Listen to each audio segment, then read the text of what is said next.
da CIVD na Covid-19. Como é que começou essa história? Por que eu pensei nisso? É o seguinte, eu acredito que os pacientes estão morrendo porque a gente está tratando a doença errada.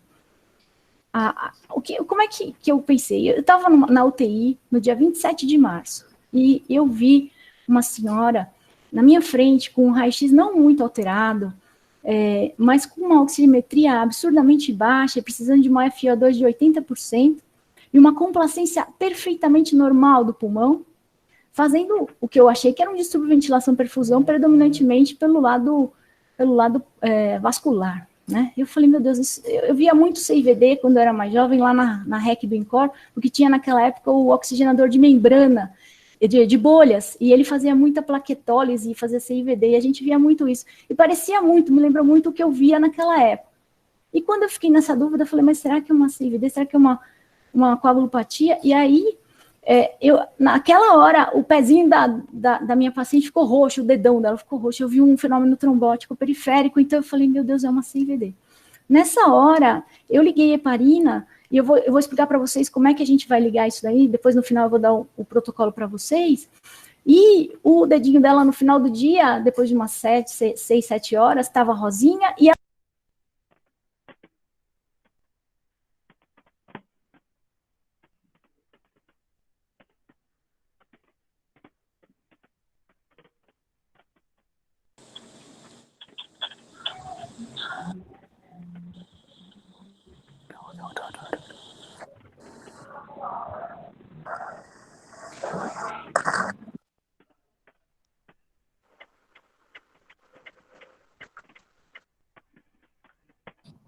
O microfone ficou mudo.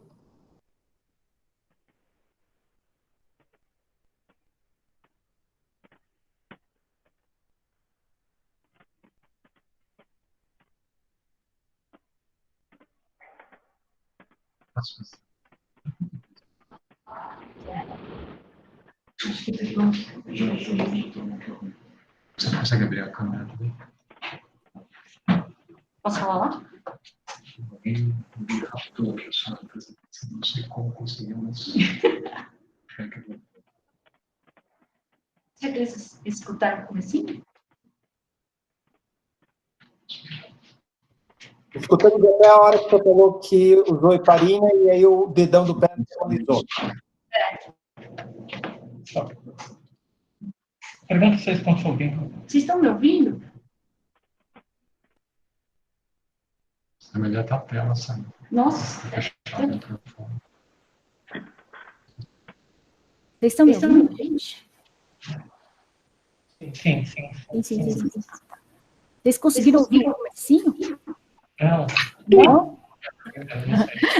Eu ouvi. Tecnologia não é meu forte. Tá bom, tá todo mundo ouvindo, né? Do oxigenador de bolhas, né? Vocês escutaram até a parte do oxigenador de bolhas, né? Que dava muito CIVD naquela época. E aí, nessa hora, eu vi o pezinho da dona roxo, eu estava uma pedido dos meus alunos da biologia, a professora Marina e o professor Saldiva, para me ajudar a entender o que estava acontecendo no quadro anatômico patológico, e eles me ajudaram muito. Eu vou apresentar um pouquinho disso aqui para vocês também. Eu não sou patologista, mas eu tenho a alegria de trabalhar com o pessoal do departamento de biologia há 30 anos. Então, a gente é muito junto. Quer que eu faça? Olha, né? Eu vou fechar. Você quer fechar? Você pode fechar essa aqui. Deixa eu só fechar. É que você fechar essa aqui. Você quer desligar essa aqui?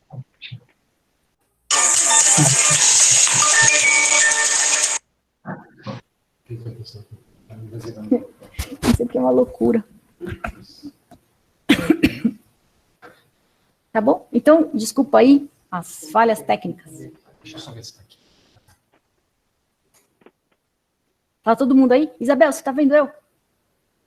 Ah, legal. Ela tá vendo. Desculpa, pode ir. Beleza. Então, vamos em frente, desculpa os problemas técnicos. Então, o que levou a gente a pensar que, na verdade, o que está acontecendo na Covid-19 não é uma SARA, é uma coagulopatia como causa da disfunção dos órgãos? Primeiro, uma hipoxemia grave em pulmões com complacência normal. fenômenos trombóticos frequentes, que a gente vê, às vezes, perifericamente, ou em grandes órgãos, infartos sem alteração de cateterismo, TEPs sem alteração de angiotomografias, e assim por diante.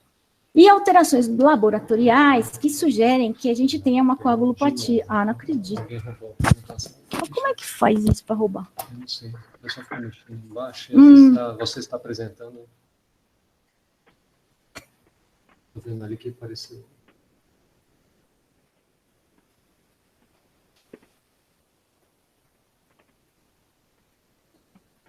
Desculpa. Não, imagina. Então, gente, desculpa esses problemas técnicos aí. A gente depois vai gravar a aula inteira e daí vai mandar para vocês aí se vocês quiserem, tá bom? Me perdoem. Então, essas coisas. Bom, com essa parte de alterações laboratoriais e diagnóstico da coagulopatia, o doutor Elbio Antônio D'Amico, que está nos ouvindo também, estava comigo nessa história, e depois vocês vão poder fazer perguntas para ele também. Ele é meu mentor coagulológico.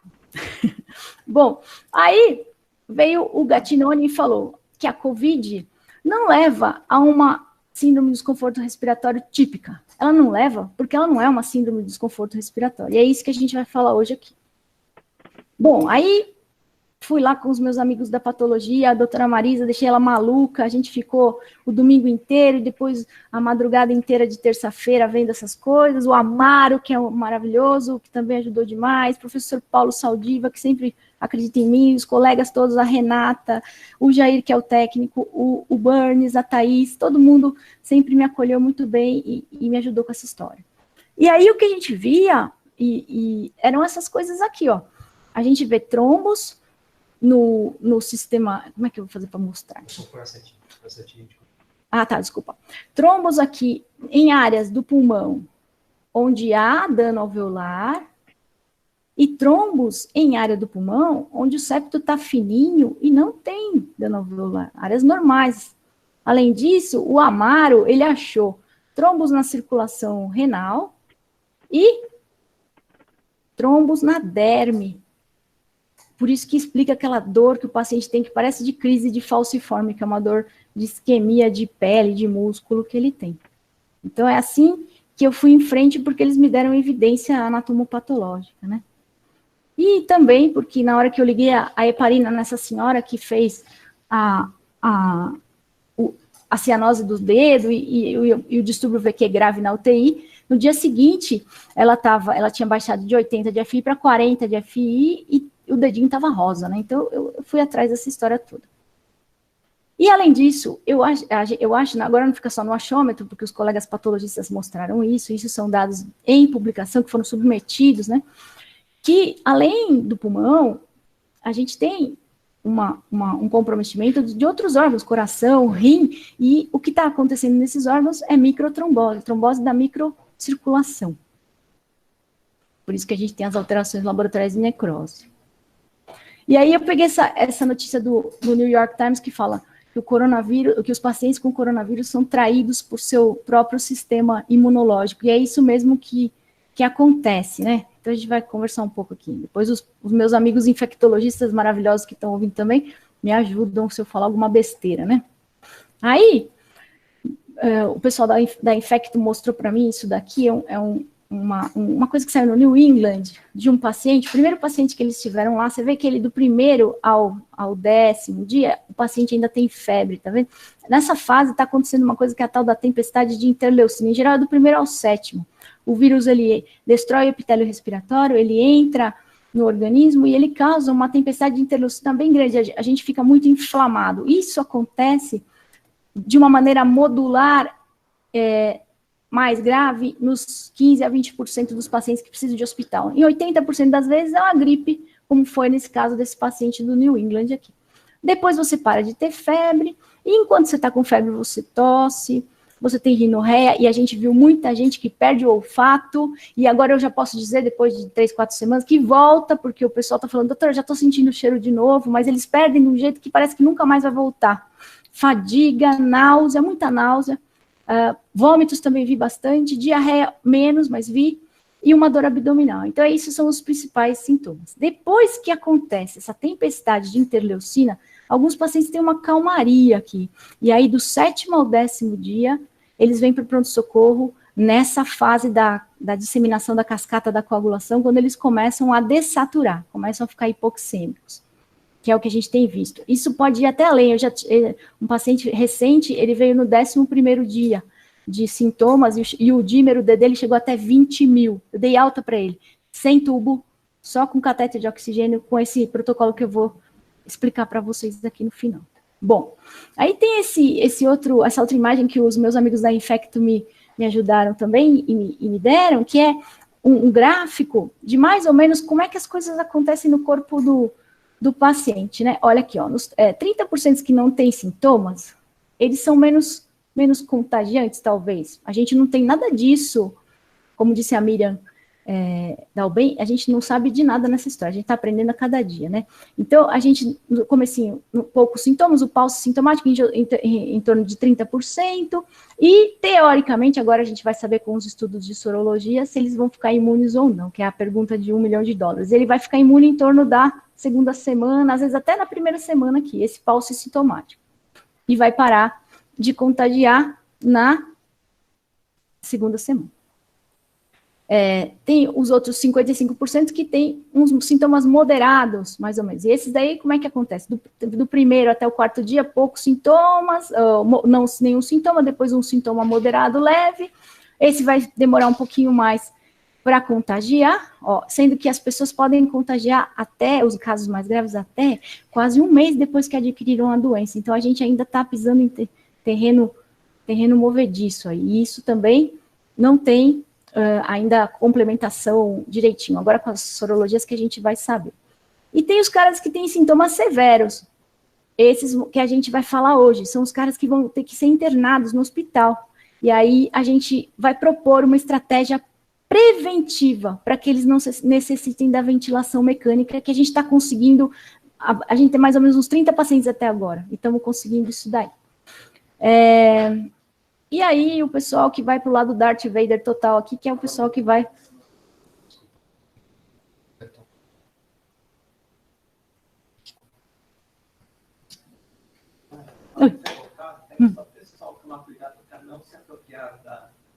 Da apresentação. É isso que eles estão fazendo?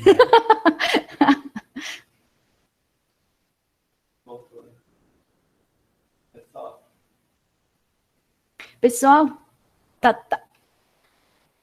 Estão me ouvindo? Tudo certo, Nara. Então, tem alguém se apropriando da apresentação? Não se preocupem, gente. Vai ficar gravado e eu vou mandar para todo mundo. Por enquanto, não se apropriem da apresentação, senão cada vez que alguém tenta gravar para si, cai tudo o sistema aqui. Aí eu não sei mais de onde que eles escutaram. Vocês sabem dizer? Não foi essa vez. Acabou de ser. Acabou de ser. Então tá bom. Então acho que foi agora mesmo. Então vamos continuar. Então tem isso aqui é bem legal. Pode ficar tranquilos que eu vou deixar essa aula online para todo mundo. A ideia de vir aqui hoje é que a gente possa tentar, para quem acreditar nesse protocolo, tentar universalizar isso. Vai ficar para todo mundo usar. Porque eu tô muito feliz com os resultados que a gente está tendo até agora. Espero que se mantenham. Eu tenho muito medo que alguém sangre, assim, eu não consigo dormir direito por causa disso, mas depois eu falo, ninguém sangrou até agora desses 30 e estão em casa bem, graças a Deus, pelo menos uns 15, alguns ainda estão no hospital, mas é muito recente, é de 27 de março para cá. Depois eu vou mostrar os dados que a Sherry me ajudou a tabular. Então é isso, mais ou menos isso daí que eu queria falar para vocês, que a gente vai falar desses 15% de pacientes que precisam de hospitalização, tá bom? Bom, a imunidade, ela tem uma relação direta com o sistema de coagulação. Isso meus professores, o Dr. Elber aí, já me ensinou quando eu era criança, e a gente vê isso acontecer todo dia. E é por isso, depois dessa agressão imune, por causa de um fator tecidual nesse caso, porque a Marisa me ensinou a ver o epitélio todo cheio de efeito citopático, e foi o único lugar que o pessoal achou efeito citopático do vírus por enquanto, no epitélio respiratório. Os outros órgãos são mais isquêmicos, mas ainda também está em análise alguns resultados, é tudo preliminar, é que por causa da importância disso para o pessoal que está sofrendo nas UTIs, eu fiquei ansiosa para divulgar, mas ainda é preliminar, mas vamos junto pensar. Então, inflamação e coagulação correm juntos.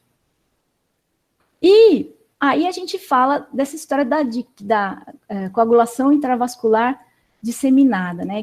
O que é isso? Então, os fatores teciduais e algumas outras substâncias são ativados na hora da entrada do patógeno, ele estimula a agregação plaquetária, e acontece uma coisa no endotélio que eu aprendi estudando para essa aula e para tudo isso que a gente está fazendo, que é uma alteração do glicocálix de dentro do endotélio. Eu nem sabia, a Elia está vendo a gente aí também, eu nem sabia que tinha glicocálix no endotélio.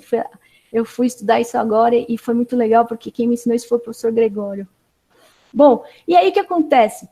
Você tem, então, uma infecção, a infecção leva ao aumento das citocinas e ao aumento desse plasminogênio tecidual. E aí você começa a hipercoagular, tem um estado de hipercoagulação. Isso acontece em algumas infecções. E depois que isso entra numa cascata, tipo uma bola de neve, você vai entrar numa coisa que é chamada de SIC, que é o que aqueles chineses lá falaram, que é a coagulação induzida pela sepse, né, que eles falam. E aí depois você vai para a coagulação intravascular disseminada, que é a fase mais grave, que pode levar à insuficiência de múltiplos órgãos e à morte.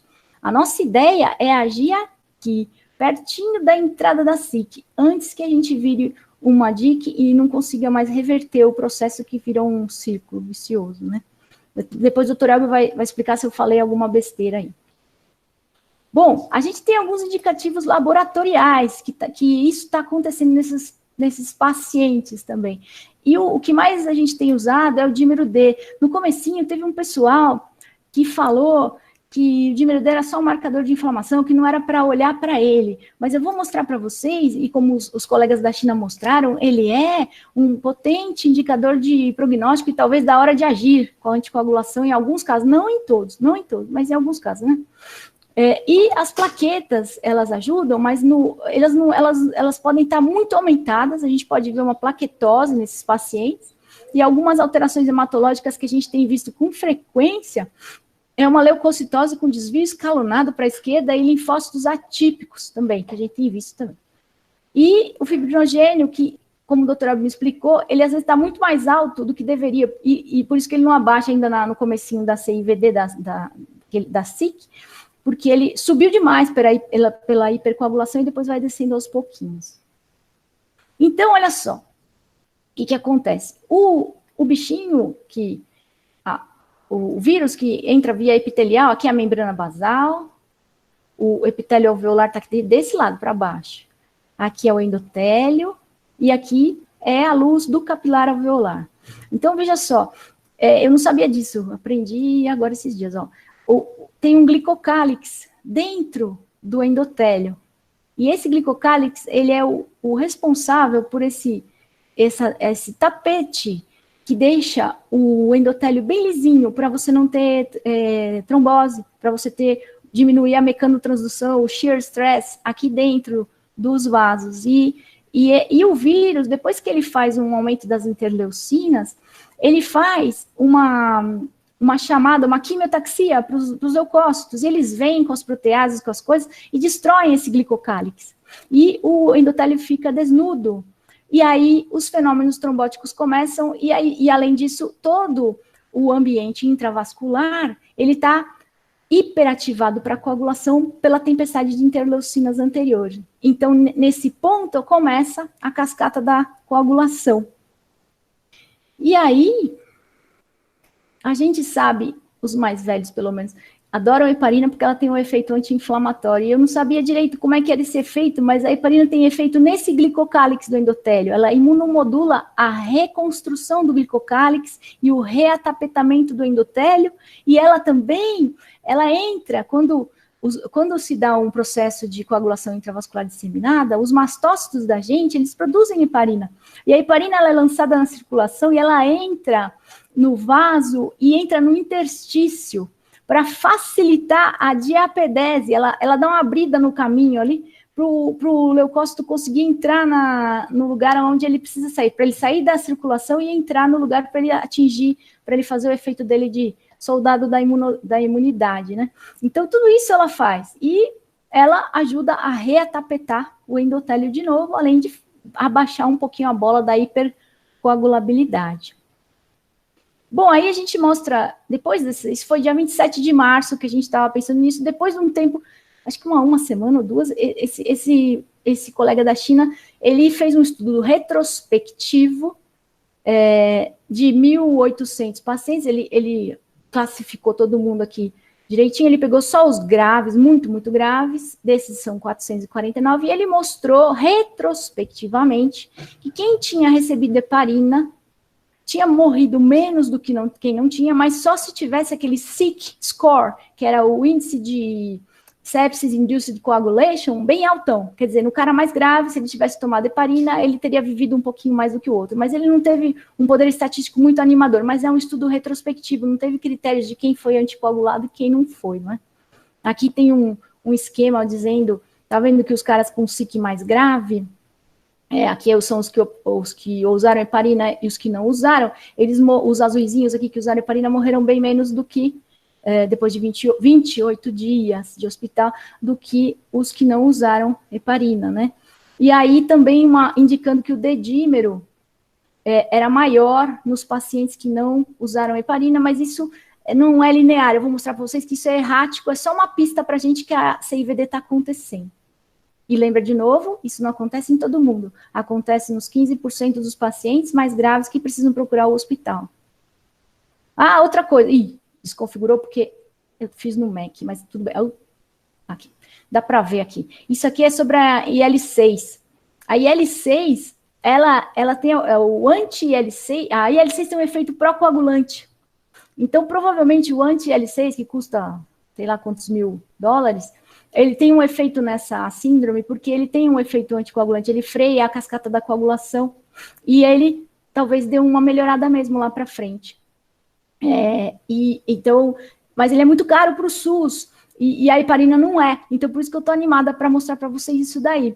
E outra coisa que o meu colega Dr. Daniel Denzelan me chamou a atenção, foi dos efeitos da cloroquina na anticoagulação, e talvez seja por isso que o Trump... e eu não vou falar outro nome, gosta tanto da hidroxicloroquina, porque ela tem um efeito anticoagulante também, pequeno, antifosfolípide, e talvez seja isso que em alguns pacientes que não têm uma CIVD, que o Dr. Elber vai explicar depois, que é uma CIVD galopante lá, a OVER, que ele fala, esses pacientes talvez respondam com a cloroquina nos estágios iniciais. Então, ela tem esse efeito anticoagulante. E, além disso, então é isso aí. Essas são as evidências que eu queria mostrar para vocês entenderem por que eu estou animado com esse trial e por que eu quero dividir com todo mundo para a gente botar no SUS mais rápido aqui. Bom, isso é um resultado preliminar do nosso estudo. Isso aqui é a turma toda que está envolvida, a Bruna Manprim Piloto, a Luciana Cato Morinaga, o Carlos Jardim, a Sherry, que fez todas as tabelas e gráficos desse trabalho, não tem como agradecer, porque a gente está trabalhando na UTI de noite, ainda tem que escrever, é desesperador, ela me ajudou demais. Dr. Elbio, que é o nosso mentor coagulatório, e o professor Daniel, que é o chefe da nossa equipe do Sírio, que acolheu rapidamente as nossas sugestões, né? Bom, então, a nossa população é uma população pequena ainda, gente. São dados anedóticos ainda pequenos, a gente está trabalhando nisso. O pessoal do Sírio está fazendo o protocolo para enviar para a Conep em 48 horas, e eu quero ver quem gostaria de participar com a gente no estudo aqui do HC. A ideia é fazer um multicêntrico, por isso que a gente está conversando aqui hoje. E aí eu vou apresentar o que eu tenho, mas isso eu sei que ainda não tem poder estatístico, eu sei de tudo, só vou apresentar para vocês darem uma olhadinha. Bom, a média de idade dos nossos pacientes é de 58 anos, com desvio padrão de 16. O tempo de internação, isso é o mais legal, quer dizer, vocês viram que aqueles caras morreram, depois de 28 dias eles sobreviveram. O nosso tempo de internação é de 5 a 7 dias de internação. E o tempo de UTI a gente não sabe ainda, porque alguns pacientes ainda estão em UTI, são poucos.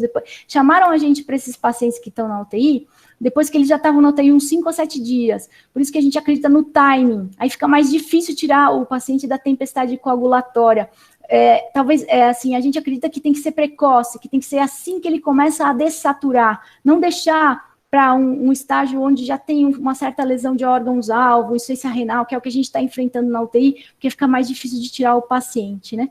E a gente só tem 5 desses pacientes em UTI, porque a partir do momento que a gente percebeu que era uma CIVD, a gente começou a tratar todos os outros com esse protocolo que eu vou mostrar para vocês, a partir do primeiro sinal de dessaturação de oxigênio. Então, só quem ficou na UTI é quem já estava lá antes do protocolo. Os outros, ninguém precisou de ventilador. O dímero D da admissão, mais ou menos 1.000 a 2.000, isso variou bastante. Os linfócitos, às vezes linfopênico, às vezes normais. O DHL a gente acabou usando como um indicador de lesão epitelial, que ajuda a gente um pouquinho a decidir algumas coisas mais para frente no protocolo. O PCR da admissão varia muito. Às vezes o paciente tem um PCR super pequenininho e quando ele começa a piorar, lá na frente aumenta o PCR. E o delta T de sintomas até ser internado é de 6,7 dias, ou seja, mais ou menos 3, ou seja, 7 a 10 dias, que é aquele período perigoso que eu falei para vocês lá na tabela dos sintomas, né? E o delta T de sintomas até usar o protocolo é de 9 dias, porque aqui estão incluídos todos os pacientes, inclusive os da UTI, mas depois eu vou mostrar para vocês os separados, que já entraram e a gente botou no protocolo. E aqui delta T de internação até o protocolo 3 dias, também por causa dessa coisa da UTI. Comorbidades, nossos pacientes tinham diabetes, 9%, 23% hipertensão, pneumopatas, insuficiência renal, apneia do sono, neoplasia, tinha 9%, cardiopatia, mas era só 2, tá vendo? É pouquinho. São até agora 24 pacientes, é bem pouquinho. A gente já tem mais 10 para incluir na planilha, então é tudo anedótico aqui, mas eles tinham as comorbidades. E aqui é mais ou menos uma ideia de como que era a tomografia desses pacientes. A maioria tinha um dano moderado e alguns tinham um dano leve. Leve aqui. 25, menos que 25%, 25 a 50%, 50% da tomo atingidos. Tá? Isso tudo é obra da Sherry aqui. É uma artista. Aqui, é muito legal esse gráfico, porque aqui é quando os pacientes estavam na UTI, eles já estavam um tempo lá na UTI, e aí chamaram a gente para ver. Foi o dia que eu vi essa senhora do pé roxo aí. E a gente começou a heparina, e aí a relação PO2-FO2 da maioria deles subiu. Opa, parou? Faz tempo? Não, agora, nesse momento.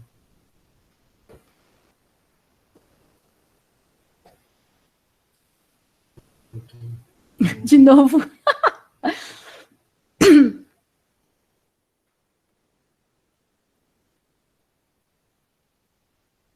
Ainda bem que você está aqui, porque senão eu ia sentar e chorar. Gente, desculpa, eu de novo repito, vai ficar disponível para vocês essa aula gravada para vocês, para quem quiser, viu? Então não precisa tentar gravar ela agora, senão a coisa cai aqui. Eu acho que vocês viram isso aqui, a relação PO2-FO2 dos pacientes internados em UTI.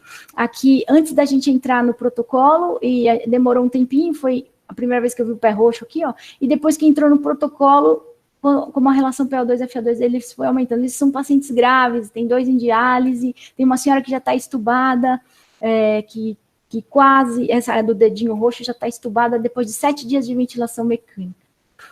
Vou mostrar para vocês o resto, peraí.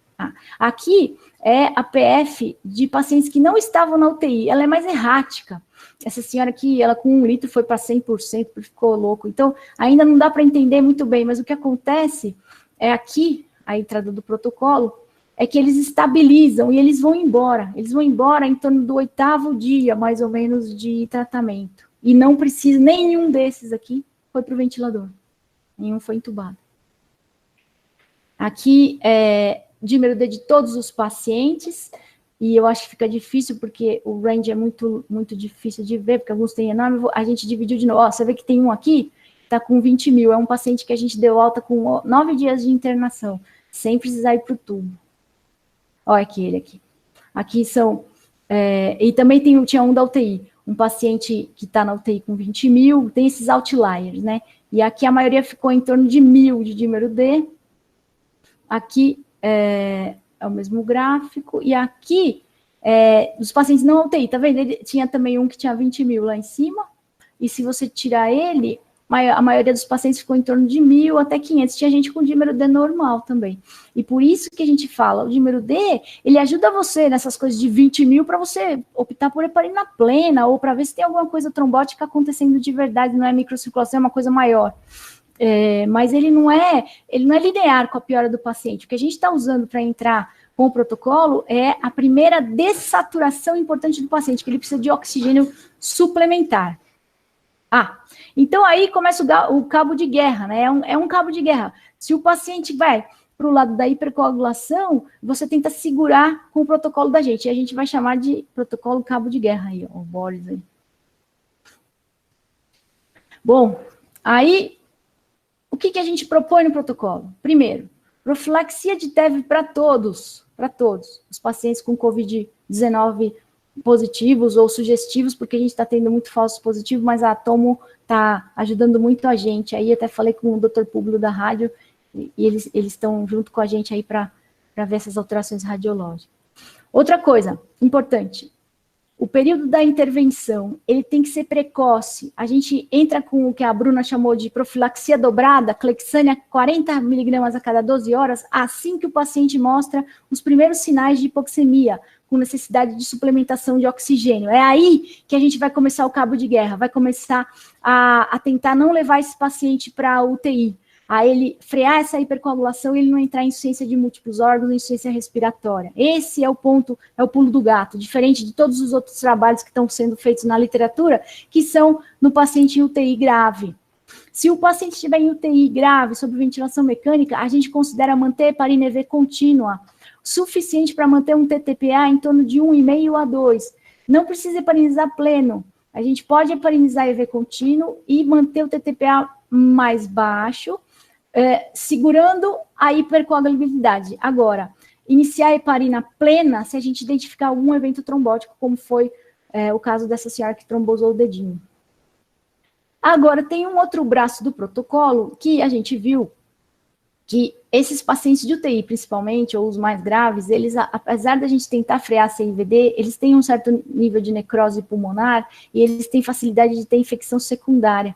E alguns têm uma ativação da fibrogênese, da deposição de matriz extracelular, que vem depois mesmo, com essa história da tempestade de interleucinas. Nesses casos, que a gente identificou como pacientes com piora radiológica, eles começam a ficar com o pulmão branco, sem elevação substancial do dímero D, então não parece que a trombogênese está controlada. E muitas vezes com elevação importante da PCR e ocasionalmente do DHL, levando a gente a pensar a lesão epitelial, a gente pensa se está tendo esse braço para fibrogênese, se é um paciente que está indo para deposição de matriz no pulmão, ou se ele está tendo uma infecção bacteriana secundária. Então, nesses casos, a gente está dando metilprednisolona 0,5 miligrama por quilo, e não o Decadron, como os estudos estão falando. O Decadron veio porque os colegas que fizeram os estudos, provavelmente, eu acho que é por isso, são anestesistas que usam bastante Decadron, eles têm bastante experiência com Decadron, e a gente que é pneumo sabe que a metilprednisolona para a gente age melhor.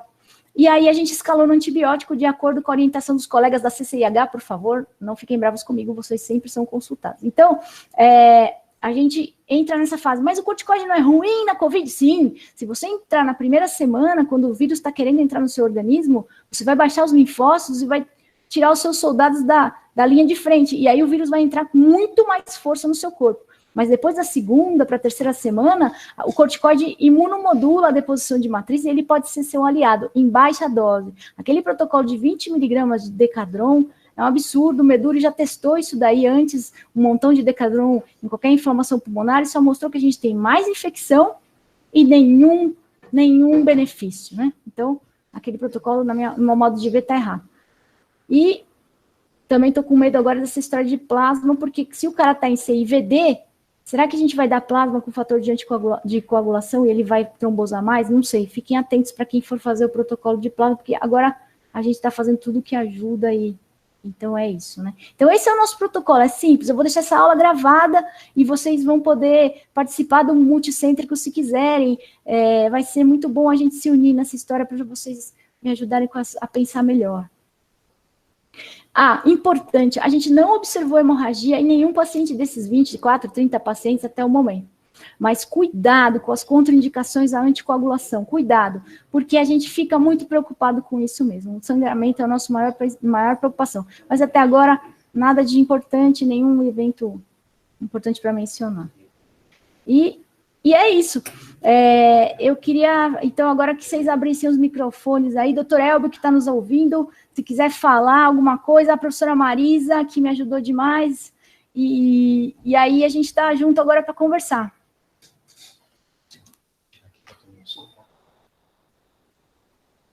A Sherry.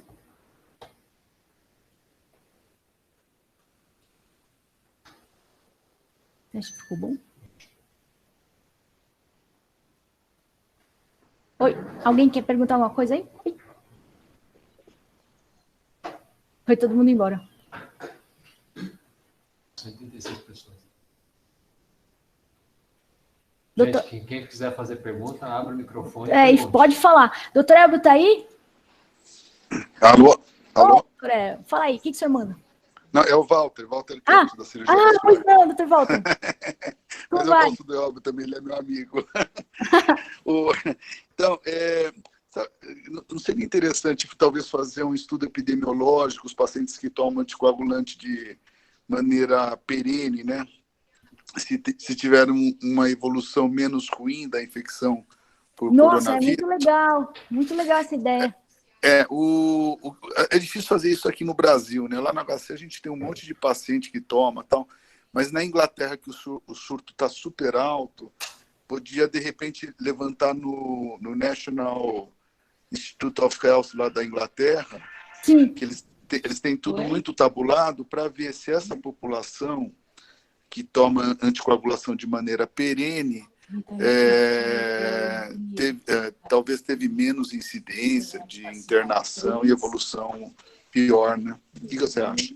Então o doutor Elbio vai falar, que ele é o nosso mentor coagulológico aí que eu falei. Fala aí, doutor Elbio. Doutor Elbio. Ele pediu para falar. Bom, eu acho que a gente pode fazer esse estudo, sim. Até a minha mãe falou para eu ligar para a Inglaterra hoje para falar para dar isso aí para o Boris Johnson. Aí eu acho que a gente podia aproveitar as duas coisas. Fala com o pessoal que está tratando dele e já pede para fazer esse tipo de coisa. Eu acho que é muito interessante. Mas eu não sei se estou falando besteira. É bom que o doutor Elbio fale. Acho que ele está com problema com o microfone. Ele já vai falar para você. Mas eu acho que sim, vamos ver o que está acontecendo. Mesmo o Esper tinha falado de estudar esses caras que tomam cloroquina por causa de uma doença reumatológica, se eles também não estão protegidos, porque para a cloroquina agir, a gente precisa pelo menos de um mês. Então, agudamente, é muito pouco o efeito dela. E talvez esses que estão tomando a longo período tenham mais um efeito do que os outros, né? Não sei. Tem um paciente que estava internado no... Fala. Tem um paciente que estava internado no Sírio, um jurista importante que saiu na mídia, não vou falar o nome, que é paciente de uma colega que é reumatologista. E ele teve internado com complicações de uma cirurgia e pegou o coronavírus. Certo. E ele tomava a cloroquina pela doença reumatológica. Né? Ele teve na UTI internado pelas complicações, né, cirúrgicas. Mas infartou e tal. Mas a cloroquina que ele tomava, enfim, ele não teve uma evolução ruim do coronavírus. Interessante, né, isso? Interessante. O Esper levantou essa bola logo no comecinho. Ele falou, isso aí, a cloroquina só se os caras estiverem tomando. É um estudo legal para fazer. E de anticoagulante também. A gente acredita nesse efeito anti-inflamatório da heparina. Então, eu acredito que esses outros anticoagulantes, talvez, não tenho isso, mas se você já está num efeito de frear a coagulação crônico, né? Talvez. Meu medo é que as pessoas saiam comprando anticoagulante, igual fizeram com a cloroquina. Eu morro de medo disso. Até falei pro doutor Elbio, a pessoa pode morre sangrando em casa e não vai sarar do coronavírus e vai morrer. Aliás, não vai pegar o corona porque vai morrer sangrando, né? Pelo menos não vai pegar por causa disso, né? Então não pode comprar anticoagulante sem receita médica e esses anticoagulantes que a gente usou são intra-hospitalares. Eu estou falando isso porque essa apresentação pode vazar para o público leigo e aí é bom falar, né? Tenho medo. Nara, posso falar? Marisa, sim, olha aí, ó. Essa é a mentora. Pode falar. Eu queria saber se nesses seus pacientes vocês têm alguma evidência de tromboembolismo pulmonar de vasos maiores, porque existem alguns relatos não publicados na literatura ainda e o material que a gente está estudando é de pulmão periférico e eu acho que isso é uma questão importante se a gente está vendo alguma coisa local ou se isso é êmbolo, e você falou de alguns fenômenos trombóticos de periferia, né, sistêmico, mas em relação a tromboembolismo pulmonar, tem alguma coisa documentada, não? A gente tem 2 pacientes que a gente acredita que tenham tido tromboembolismo pulmonar, mas eu não tive coragem de dar contraste para eles, porque eles estavam entrando naquela fase de lesão renal e eles se recuperaram depois. Então, a gente não tem a comprovação do exame, mas depois a gente pode fazer tranquilo. Um deles é o paciente lá do 9 de julho que chegou a 20 mil de dímero D, e aí entra um problema legal que a gente tem que ver, porque esse cara que fez 20 mil e ele fez uma imagem em cunha no raio-x, assim, típica de TEP, esse eu já falei para ele, você vai tomar anticoagulante 6 meses. E os outros que a gente dá alta, a gente mantém anticoagulante pelo menos 4 semanas, porque a gente ouviu falar de gente que volta e tem TEP, vai para casa, igual aquele menino de 23 anos que morreu lá no Nordeste. Eu acredito que ele foi para casa bem e voltou com TEP. Quer dizer, além de tratar intra-hospitalar, depois da alta, a gente deixa mais 2 semanas a 3 semanas com anticoagulante. Então, esse que fez uma cunha era um TEP. E a outra senhora era da UTI, ela fez uma pressão de artéria pulmonar de 70. E quando a gente entrou com heparina plena para ela, porque era uma evidência forte de ser um TEP, ela agora está com 50 de pressão de artéria pulmonar. Então, eu acho que isso aí é uma coisa legal. Alô, Leonardo? Oi, Henrique, desliga o microfone aí. Desculpa. É o Walter de novo? Pode falar. Marisa, eu respondi sua questão aí? Desculpa. Respondeu, que eu tô com o microfone aqui fechado. Tá bom. Um beijo para você. Tá bom, pode falar, Walter. Então, eu queria só falar de um caso do Santa Marcelina. Pera só um minuto. Eu quero só agradecer. Marisa, eu queria agradecer você por você ter nascido, tá? Obrigado por tudo. Sem você, eu não teria feito nada disso aqui, tá? Eu vou falar... A Thaís, o Burns, o Amaro maravilhoso, a Renata, que é uma santa criatura lá que me aguentou também. Eu agradeço muito a vocês todos. É só isso. Tá, eu vou falar para minha mãe, então. Pode deixar. Liga para ela, bota ela aí online. Mas obrigado mesmo, tá? Muito obrigada. Então, eu só queria falar de um caso que eu ouvi falar do Santa Marcelina, que o paciente teve uma flegmase cerulea dolens, quer dizer, na vigência do coronavírus. Quer dizer, você pode ter, acho que, lesão de vasos maiores mesmo. Né? Tem sim. A gente teve... A minha colega, a Valquíria, da vascular, ela mostrou um paciente que teve a perna inteira. Isso. Porque se você deixar a CIVD correr solta, ele vai fazer fenômeno trombótico grave. É que eu acho que como é tão grave no pulmão, porque ali é a porta de entrada, e a Marisa também, ela é modesta, mas ela viu plaquetose dentro do pulmão, um monte de coisa, acho que coagula o pulmão primeiro, e o cara morre de insuficiência respiratória antes de fazer essas tromboses periféricas, mas aí já é achômetro, né? Mas se deixar, coagula tudo. Sim. Alguém mais quer falar aí, gente? Doutora Abel, o senhor está sem microfone? Entrou? Não? A Paula. Paula, pode falar.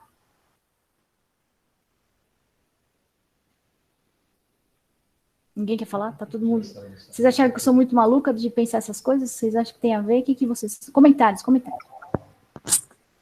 Marinha, vou parafrasear você. Sherry! Essa é o cérebro matemático. Fala aí. Obrigada que você nasceu também. É que você nasceu, Narinha.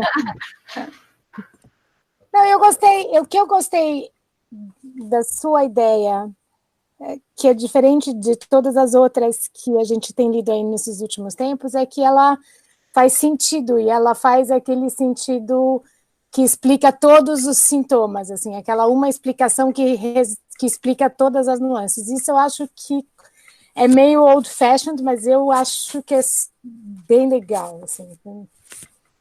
Obrigado por tudo, hein? Nós passamos a madrugada acordada aí para fazer as estatísticas. A doutora Paula vai falar? Eu tenho algumas perguntas aqui. Posso te fazer? Pode. Então, assim, a primeira é do Júlio. Para a introdução da enoxaparina, o critério seria apenas a dessaturação? Poderia se complementar o DMD também? Ah, então, sabe o que aconteceu? Em alguns pacientes a gente meio que caiu do cavalo. Essa doença a gente aprende a cada dia, cara, é muito louco. Assim, às vezes o cara vai fazendo a dessaturação e o dímero D dele só sobe no dia seguinte, e aí fica mais difícil para você tirar ele da cascata. Então, como a gente acredita muito, graças ao pessoal da patologia, que o que está acontecendo é trombose, a gente entra quando começa a cair o oxigênio mesmo. E como é uma conduta não muito cheia de coragem, que é um Clexane dobrado, 40 miligramas a cada 12, sem grandes problemas de sangramento, a gente não teve nenhum problema.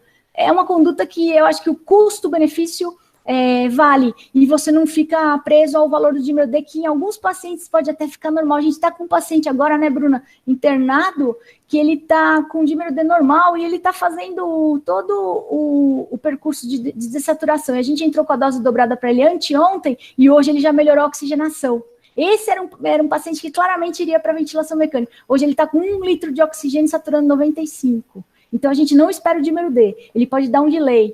Até a doutora Paula pode falar, porque a doutora Elba está sem microfone, se ela quiser, ou se tiver mais algum colega da hemato que possa me ajudar, porque o dímero D é um indicativo?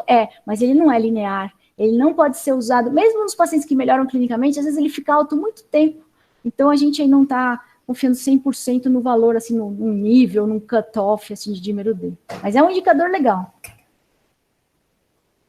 A Thaís perguntou se a gente vê plaquetose nesses pacientes. A gente vê plaquetose, sim, e a gente vê... sensação de tosse. Oi? A gente vê plaquetose, sim, e a gente vê também plaquetopenia em alguns deles, é meio errático. Acho que depende da hora que você pega no processo de trombogênese, acho que é isso. Mas o doutor Elba vai me ensinar melhor essas coisas, a gente está aprendendo todo dia, eu estudo com ele todo dia. Oi.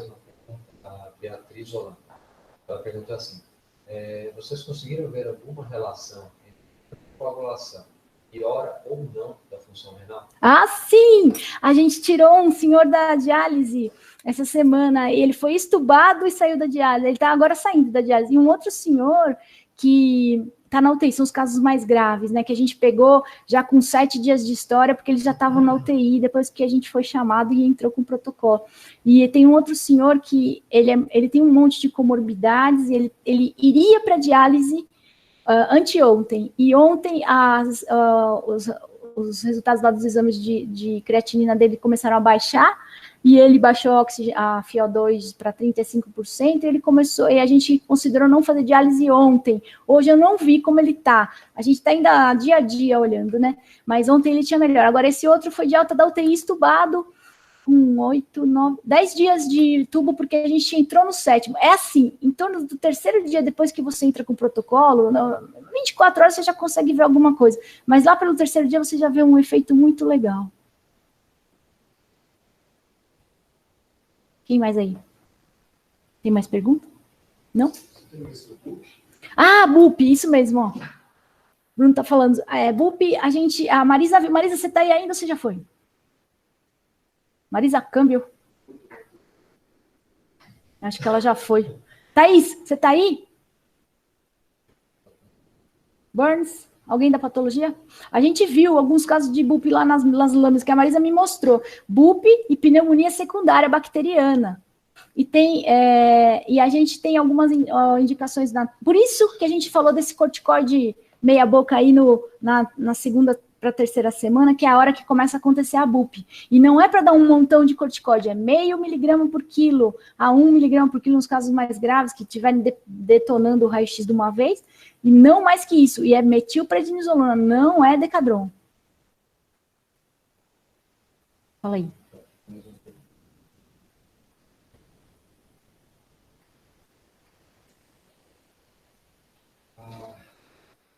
A Adriana está perguntando quanto tempo de corticoide. Adri, a gente está fazendo 5 dias 0,5 miligrama por quilo, e daí depois a gente começa a desmamar, assim, 5 miligramas a cada 2 dias, vai tirando devagarinho e tira. Não precisa ser muito tempo, não, é pouco tempo. É só para frear mesmo, é tudo, acho que é a volta da homeopatia. A Hélia, que é outra, é maravilhosa, esqueci de falar. Hélia, você também, que revisou todos os meus textos, que ficou comigo madrugadas a fio aí, conversando, tudo. Obrigado, que falou que para eu prosseguir, e a Hélia falou uma coisa que eu queria muito fazer, microscopia eletrônica desse endotélio, para ver, a gente consegue, a Hélia é uma fera da eletrônica, e a gente pode ver tudo o que está acontecendo nessa interação da matriz extracelular, com o endotélio, com o epitélio, a eletrônica vai ajudar muita gente. Então, Hélia, obrigado, e a gente conta com você. Oi, Eonara, voltei, tá? Ah, obrigado. Fala da BUP aí, Marisa. Qual que é a pergunta? O Bruno falou se tem BUP em algum caso, se você viu algum caso de BUP. Não, então, a gente, agora que a gente já analisou 10 casos, ou está analisando, na verdade, está tudo bem em andamento, mas uma coisa que a gente estava prevendo que fosse acontecer é que os pacientes vão apresentar padrões diferentes de histologia de acordo com o tempo de internação, né? Sim. Então, o que a gente vê é mais um padrão de organização de um dano alveolar do que propriamente a BUP, né? Tem um paciente que tem um padrão meio bupoide assim mesmo, mas é um paciente só. Mas o que prevalece são fases diferentes de um dano alveolar difuso, então, coisas bem agudas, paciente que chegou e morreu e chegou no pronto-socorro quase em óbito, e coisas mais organizadas com pacientes que têm uma história mais arrastada, uma história de doença acima de 10 dias, então, a gente está vendo, na verdade, uma coisa prevista, previsível, né, que ao longo da evolução da doença, você vai observando essa organização até com um pouco de fibrose, etc., que é uma coisa que a gente costuma ver nesses danos alveolares difusos. E as pneumonias secundárias também que você viu, né? Pneumonia secundária em mais da metade dos pacientes. Também. Então, esse daí do protocolo é aquela turma que estava melhorando com o protocolo da anticoagulação, de repente fica com um raio-x branco, sobe DHL, estoura PCR. Pensa em duas coisas, indo para fibrogênese e fazendo infecção secundária, é o que a gente está fazendo, pelo menos, né? E lembrar que a Marisa viu o pessoal que foi para o lado Darth Vader total, que é a autópsia, né? A gente está tentando trazer para o lado Obi-Wan, né? É isso.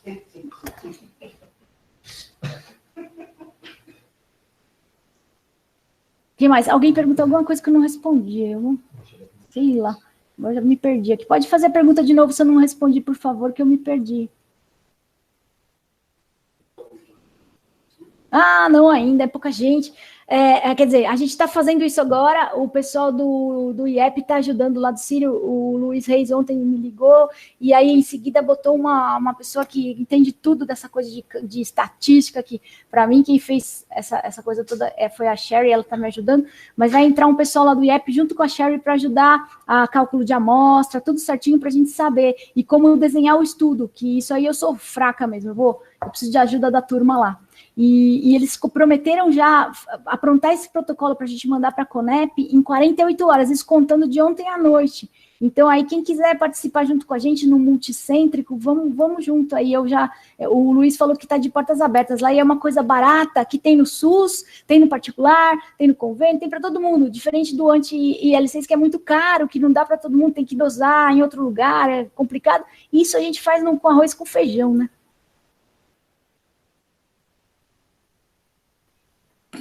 Alô, Eonara? Fala, Walter. Eonara? Oi. Vocês têm pedido CPK para os pacientes? O Daniel que adora pedir CPK, porque, principalmente naqueles pacientes que têm muita dor no corpo, eles têm CPK alta, eles têm. E talvez uma evolução pior da função renal, né? E aí mais uma coisa para fazer. Por isso que eu te falo, o negócio tem que ser precoce. Depois que o cara entra na cascata e começa a lesar órgãos, fica muito difícil tirá-lo lá do lodo. Tem uma foto que deram, né, pra gente, uma figurinha que a gente tá puxando o cara do lodo, assim, né? Então, depois que ele passa de um certo nível, você com rabdomiólise, tudo vai piorando. Por isso que eu tô insistindo nessa coisa de ser precoce. E com um risco baixo, 40 de clexane a cada 12. Ou 1,5 no cara grave. Entendeu? Você não vai participar do... Ela quer ligar. O doutor Elber vai ligar no meu telefone. Peraí, que ele vai falar. Pois não. Tá. Diga, se eu vou participar do quê?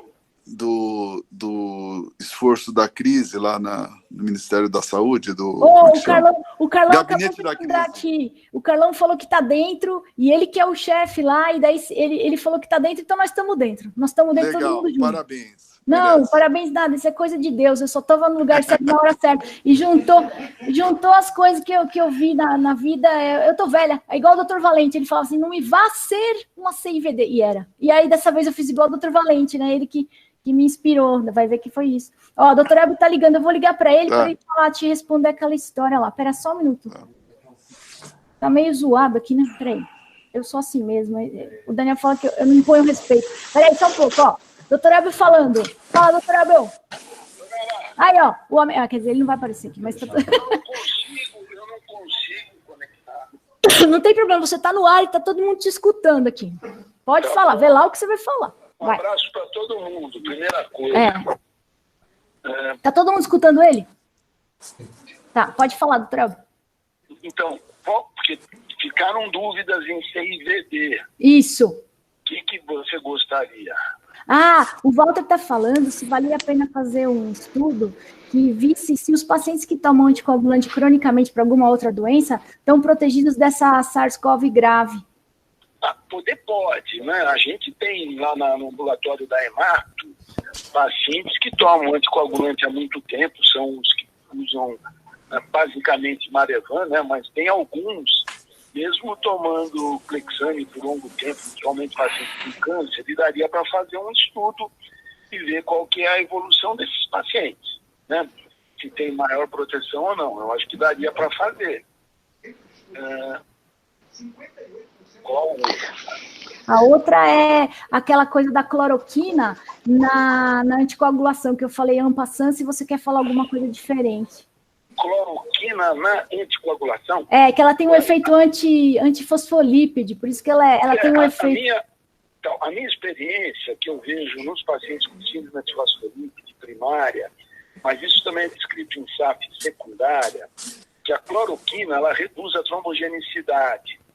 Então, tendo um efeito imunomodulador, ela diminui a reatividade plaquetária, tem trabalho que mostrava a menor disposição de fator tecidual, e com tudo isso a gente reduziria a hipercoagulabilidade, a trombogenicidade desses pacientes. Tem trabalhos que mostraram até que em moças com SAF gestantes, a cloroquina usada, a hidroxicloroquina usada durante a gestação, mas é uma dose menor. A gente usa 400 miligramas uma vez ao dia, né? Então, que essa cloroquina durante a gestação permite uma melhor evolução gestacional, sem menos trombose, sem menos complicações fetais. Então, a cloroquina, a gente costuma usar, eu particularmente costumo usar em situações assim. Pessoas, por exemplo, que têm uma síndrome antifosfolípide primária, vão para um procedimento cirúrgico que pode ter um risco trombótico maior no pós-operatório, e muitas vezes o cirurgião fica preocupado em reiniciar a heparina 24 horas após a cirurgia, né? Então, isso é uma experiência pessoal minha. Eu dou cloroquina um tempo antes, um mês antes, para reduzir, quando o paciente tem síndrome antifosfolípide, só nesses casos. Nesses casos. Eu dou antes, e é isso que eu queria que você falasse, você dá um mês antes, que é para ela ter... Agora, dá na hora que o cara está lá na UTI, pode ser até lesivo, né? Mas isso é muito de observação pessoal. A gente sabe que a cloroquina não funciona rapidamente. Isso. Ela tem uma ação mais lenta. Então, eu não sei, assim, nessa situação. Tem um artigo, isso que eu estava te falando, que queria que todo mundo visse, tem um artigo que foi publicado agora no Journal of Thrombosis and Thrombolysis. É um artigo chinês, onde ele comparou o perfil de coagulação em pacientes com SARS, então com a Covid-19 e a outra SARS, a anterior, com pneumonia grave. Então, o que eles mostram? Eles mostram que esses pacientes têm um perfil de coagulação um pouco diferente. Eles mostram que as plaquetas não caem demais nesse SARS-2. Isso, então, aí, Thaís. Assim, o doente ficava aqui, tá na minha frente. A Thaís que perguntou isso aí. 215, mais ou menos 100 215 mil, mais ou menos 100 mil plaquetas para os doentes Covid-19 e para os outros 188 mil, mais ou menos 98 mil, né, mais ou menos 100 mil. O que eles mostram nos dois? Que existe um aumento do dímero D. Então, o dímero D, nesse trabalho, onde tem aquele Dr. Tang chinês... O Tang está famoso. Então, o Dr. Tang, ele põe uma observação muito interessante, que ele fala assim, que ele estratificou, então, a associação entre o tratamento com heparina e a evolução em pacientes estratificados de acordo com o dímero foi avaliada. Quando o dímero D era superior a 3 microgramas por ml, né, então 6 vezes o limite superior do normal, porque a gente usa muito 500 unidades, mas tem métodos laboratoriais que põem como 0,500, né? Então, como outro método laboratorial. Então, nesses que tinham um dímero acima de 3, eles diminuíram muito a mortalidade com heparina. Então, foi de 32,8% versus 52,4%. Porém, no grupo que não era Covid-19, eles não acharam diferença. Qual o problema que eu estou vendo nesse trabalho? A heparina foi só dada para os casos que eles classificaram como Covid grave. E o Covid grave, o que era? Frequência respiratória acima de 30 movimentos por minuto, saturação menor ou igual a 93 e um PO2, CO2 abaixo de igual ou menor a 300 milímetros de mercúrio. Né? Então, a impressão que me dá é que esses pacientes graves, quando você deu a heparina, houve uma redução de mortalidade. Por outro lado, será, essa é a minha pergunta, que serve para todo mundo, e eu acho que daí dá para a gente fazer muitos trabalhos aí, pneumo, TI, hematologia lá com o Dr. Wanderson, com a Paula, com a turma da coagulação, comigo também, seria dizer assim, isso daqui foi dado em um paciente grave. Será que a gente pode abortar, impedir que esse doente fique grave? Será que essa heparina que nós usamos no cílio permitiu essa não evolução? Isso que é legal. Então, esses trabalhos estão só nos graves, do doente grave. Agora, a gente vai deixar evoluir para grave? Exato. Essa é a minha angústia que eu quero que vocês me ajudem a responder. Então, é isso aí. Era isso que a proposta seria essa, fazer um trabalho conjunto, desde que exista acordo, né? Se o Dr. Carlos concordar. Ele concordou. O Wanderson já me falou que por ele tudo bem. Legal. O Wanderson, quando eu conversei com ele ontem, ele está super à disposição para fazer esse trabalho. Legal. Evolutivamente, que eu acho que isso é importante. Vendo a evolução, o paciente internou, tem algum motivo para estar internado, claro, a gente vai fazendo um acompanhamento laboratorial para ver esses marcadores, para a gente ver aquilo que eu sempre tinha te falado, né, Nara? Sim. Que a gente tem a CIVD, que é classificada como over, ou seja, uma CIVD que está bem escarrada na nossa eu aprendi. E a gente tem a non-overt, ou seja, é um processo evolutivo. Isso. Quando a gente tem a non-overt, a sociedade pede para a gente fazer controles laboratoriais sequenciais, eventualmente cada 2 dias. Isso, né? Que a gente está falando. Para não deixar o cara ficar uma doença muito descontrolada. Grave. E daí tem um outro artigo que eu acabei de baixar, super interessante, também um trabalho chinês que foi publicado no Experimental Therapeutic Medicine, 2014, que é um trabalho prospectivo, eu não li ainda, que é baixa sólida de heparina como tratamento para CIVD inicial durante a sepse. Né? Então, eu acho que tem tudo isso em aberto para a gente poder ver se realmente a heparina está tendo toda essa bola, se era tudo isso mesmo, ou se é um tratamento que não vai ser mais uma opção terapêutica que talvez não sei, daí a gente comprovar que ela funciona realmente. É legal a gente comprovar. É isso mesmo. Doutora, obrigado, o senhor nasceu também. Eu estou à disposição para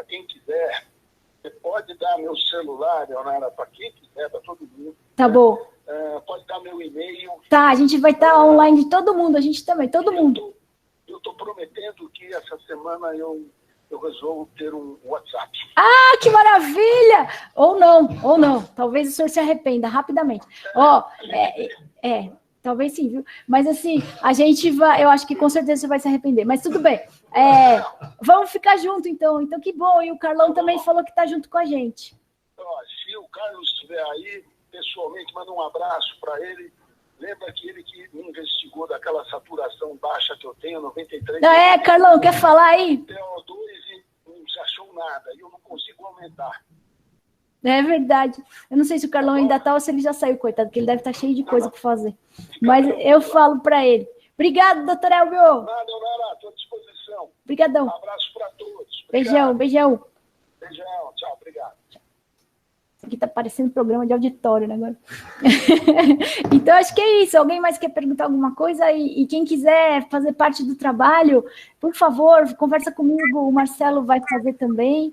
E eu queria agradecer de novo a Marjorie, porque sem a Marjorie, eu não teria tido a oportunidade de falar com vocês. Foi ela que falou com o Marcelo, e o Marcelo, querido, falou comigo e me deu essa oportunidade de ouro de juntar os colegas para pensarmos juntos. Aí todo mundo junto. Vocês viram que isso é um trabalho que sozinho não vai dar para levar para frente, não. E eu estou tendo a ajuda de muitos amigos. O pessoal da patologia é inestimável, a Sherry, todo mundo. Eu não vou nem falar porque todo mundo está ajudando muito. Obrigada por tudo, de vocês estarem aí. Se vocês não tiverem mais perguntas, a gente vai finalizar. Eu vou deixar a aula disponível, gravada para todo mundo, tá bom? Obrigadão. Tchau.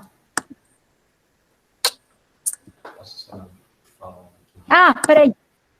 O Marcelo vai falar, espera só um pouquinho. Obrigado a você. Bom, gente, então eu agradeço à professora Nara pela apresentação. Acho que todas as ideias que surgirem no meio dessa crise que a gente está passando são muito bem-vindas aí para a gente entender o que está acontecendo com os nossos pacientes. A exposição da professora Nara vai ficar, eu vou enviar para ela, então quem quiser pedir para ela depois o link, fique à vontade. E vai ficar disponível também no canal do YouTube do Grupo de ECMA aqui do Hospital das Clínicas, tá ok? Então, até amanhã no mesmo horário e muito obrigado a todos pela participação. Tchau.